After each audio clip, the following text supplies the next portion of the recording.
Pinasalamatan naman ng Israeli si US President Donald Trump dahil sa papel nito sa kasunduang tigil putukan ng Hamas at ng Israel. Nagkasundo rin ang dalawang kampong palayain ang kanilang mga bihag. Rosel Feria para sa balitang yan.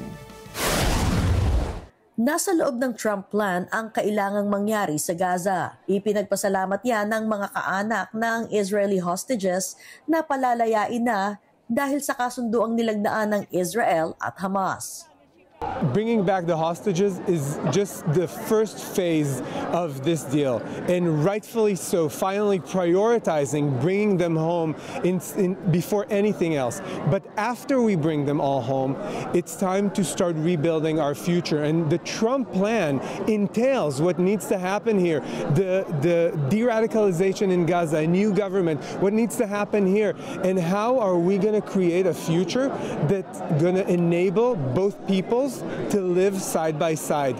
And after all the hostages are here, we still need all the mediators, and especially the US and the EU and the Muslim countries backing this up and making sure that both Israel and the Palestinians, the Palestinian Authority or Hamas or whoever governs Gaza, stay in this pressure cooker to move this deal all the way through the way that President Trump drafted it.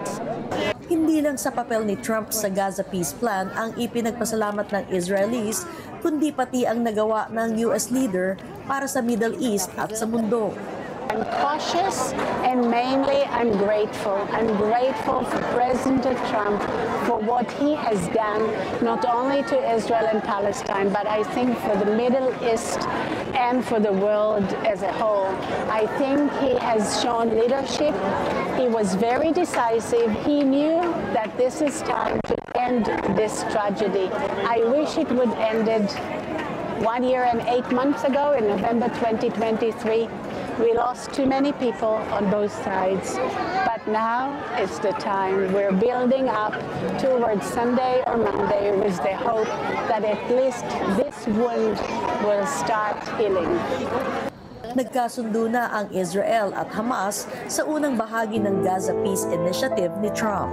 Kasama sa first phase ang tigil putukan, bahagyang pag-atras ng Israel mula sa Gaza at pagpapalaya sa hostages ng dalawang panig. Ito ang pinakamalaking hakbang tungo sa kapayapaan sa 2 taong labanan na ikinasawi ng higit sa 67,000 mga tao.